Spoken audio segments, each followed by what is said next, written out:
Hello friends and parents, welcome back to my channel. आज हम बात करने वाले हैं 6 to 12 मंथ्स तक जो बच्चे होते हैं उनकी स्लीपिंग में जो प्रॉब्लम्स आते हैं उन सब के बारे में और उसके कुछ सॉल्यूशंस एंड रेमेडीज।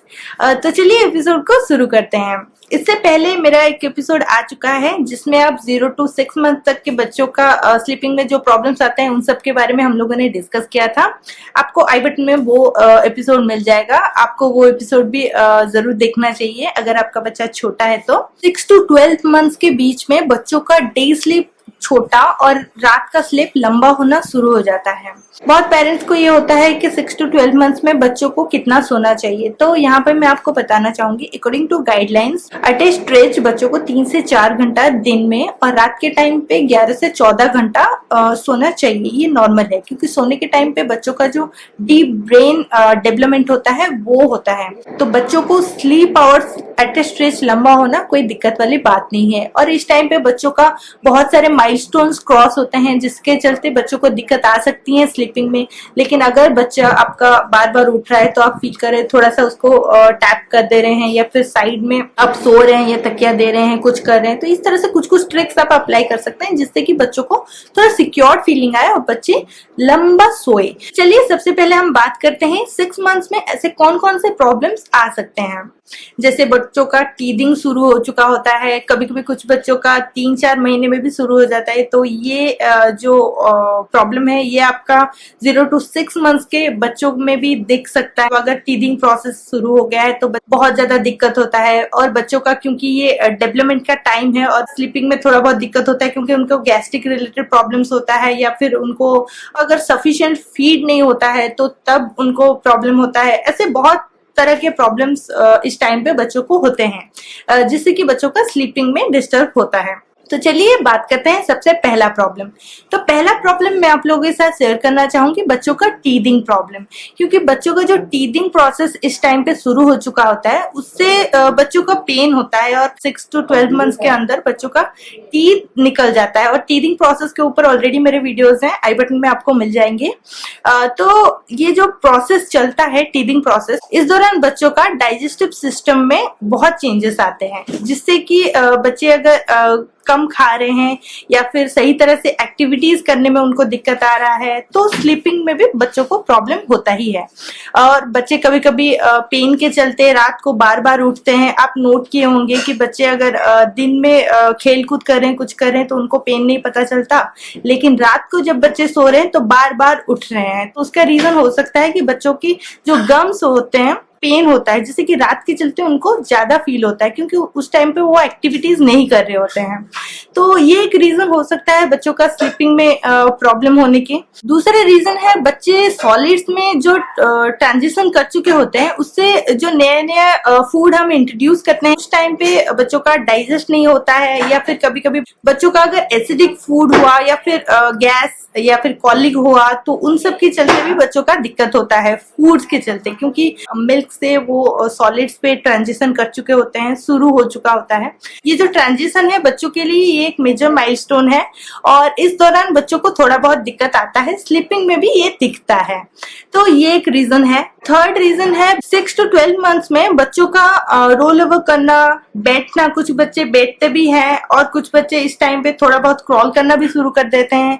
तो ये जो फेज रहता है बच्चों के बहुत सारे मेजर माइलस्टोन्स क्रॉस होते हैं। इस दौरान बच्चों का फिजिकल एक्टिविटी बहुत ज्यादा होता है जिसके चलते उनको भूख बहुत ज्यादा लगता है और बच्चों का जो भूख के हिसाब से अगर उनको प्रॉपर तरह से फूड नहीं मिला तब बच्चों का स्लीपिंग में भी दिक्कत होता है क्योंकि उनको सफिशिएंट क्वांटिटी खाने के लिए नहीं होता है। फीड अगर करा रहे हैं आप बच्चों को इनिशियल टाइम पे, मदर्स मिल्क में हो सकता है थोड़ा बहुत डिक्रीज कर गया हो जिससे कि फीड प्रॉपर नहीं हो रहा है और खाना बच्चे पेट भर के खाना शुरू नहीं किए होते हैं जिसके चलते कि वो अच्छी तरह से खाना खा के पेट भरना ये चीज उनका नहीं होता है, इस वजह से भी दिक्कत आ सकता है। इन सब के रिलेटेड वीडियोस आपको आई बटन में मिल जाएंगे। आपका कोई भी प्रॉब्लम हो उन सब का सोल्यूशन आपको मेरे चैनल में डेफिनेटली मिल जाएगा।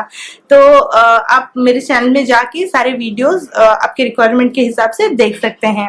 अगर आप मेरे चैनल के नए भी हो रहे हैं तो आपसे रिक्वेस्ट है नीचे नीचे सब्सक्राइब बटन आपको दिख रहा होगा लाल कलर का, उसको हिट करके ग्रे कर लीजिए और साइड में बेल आइकन को हिट करके आप रेगुलर नोटिफिकेशन ऑन कर सकते हैं, ताकि मैं कोई भी वीडियो अपलोड करूं उसका इमीडिएट नोटिफिकेशन आप लोगों के पास आ जाए। अगर आपको आज का वीडियो अच्छा लगा तो लाइक बटन को जरूर हिट करिएगा, उससे मुझे मोटिवेशन मिलता है नए नए टॉपिक पर आप लोगों के लिए अच्छे अच्छे वीडियोस बनाने का। 6 to 12 मंथ तक के जो बच्चे होते हैं, इस टाइम पे बच्चों का एक स्लीप पैटर्न बन गया होता है। पहले बच्चे क्या स्लीप ऑन डिमांड होता है, मतलब जब कभी भी उनको नींद आया वो सो जाते थे, उठते थे, फिर फीड होता था, फिर सो जाते थे।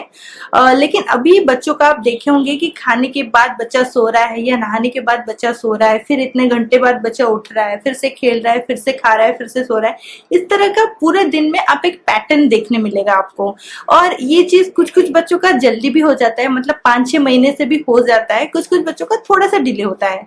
लेकिन ये जो पैटर्न बन चुका होता है, ये बच्चों को सही तरह से सारे चीज करने में काफी हेल्प करता है। और ये पेरेंट्स लोगों के लिए भी एक अपॉर्चुनिटी है बच्चों को रूटीन में लाने का। उनका सही तरह से अगर आप पैटर्न देखेंगे तो उसी के अकॉर्डिंग आप उनका सुबह से उठ के रात को सोने तक का जो पैटर्न है वो स्टडी करके आप डिसाइड कर सकते हैं कि उनका रूटीन आप किस तरह से सेट करें। और बच्चों का रूटीन अगर सेट रहेगा तो उनका खाना पीना के साथ साथ उनका सोना भी सही रहेगा। तो इस वजह से कोशिश करिए कि इस टाइम पे बच्चों का रूटीन सेट करने, जो टाइम टेबल बच्चों का है उसके अकॉर्डिंग आप उनका रूटीन सेट करिए। मतलब बच्चा कब क्या करना चाह रहा है वो देख के आप अपने टाइम टेबल्स के हिसाब से बच्चों का सेट करिए। कभी भी कोशिश ये मत करिए कि आप अगर इतना बजे उठ रहे हैं तो बच्चा भी उतना टाइम पे उठे।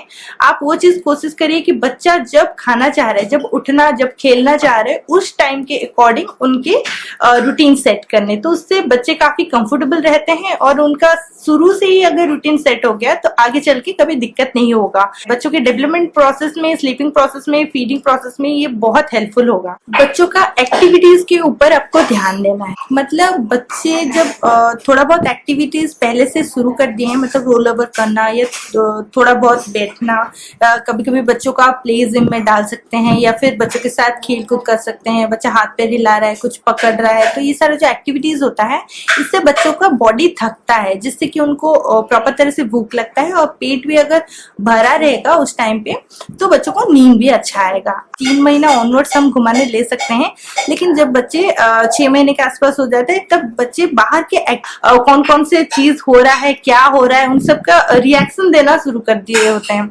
तो वो चीज काफी हेल्प करता है बच्चों का एक्टिविटीज में आप एंगेज कराने में।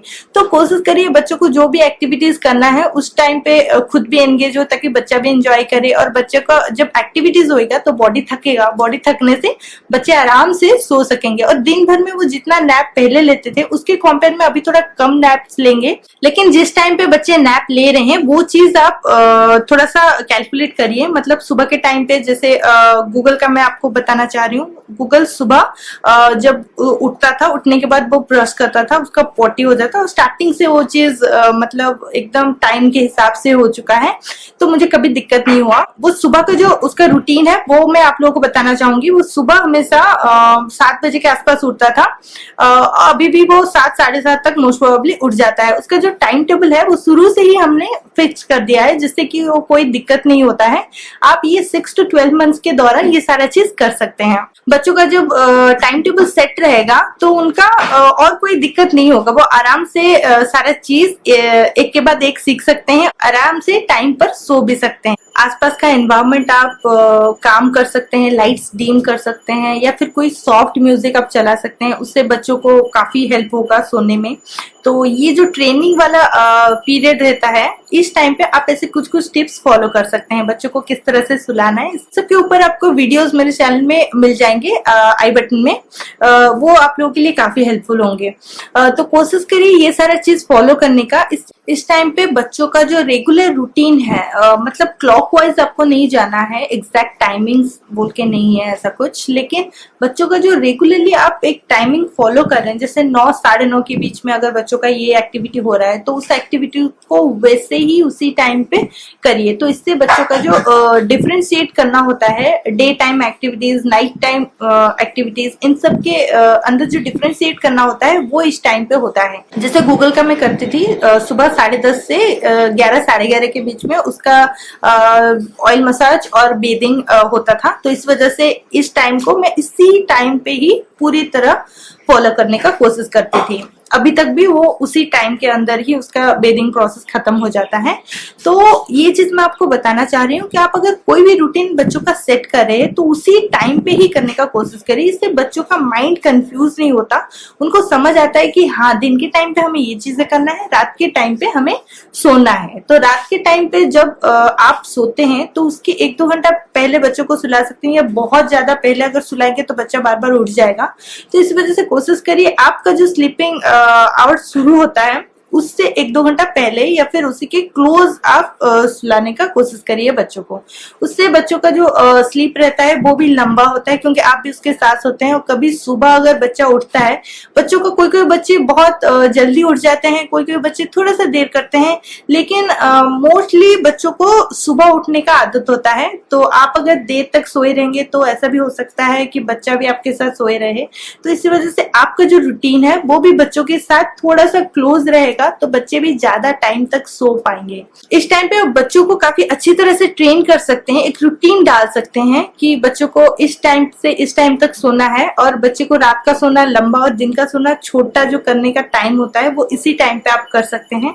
ये टाइम बहुत इंपॉर्टेंट होता है बच्चों को ट्रेन करने में, तो इसका प्रॉपर यूटिलाइज करिए। और होपफुली ये जो प्रॉब्लम्स और सोल्यूशन मैं आप लोगों को बताई, इससे आप लोगों के काफी हेल्प होंगे। आपका बच्चा अगर इसके अलावा कोई और प्रॉब्लम भी फेस कर रहा है तो नीचे कमेंट करके जरूर बताएं, उसके ऊपर भी मैं वीडियोस बनाने का जरूर कोशिश करूंगी।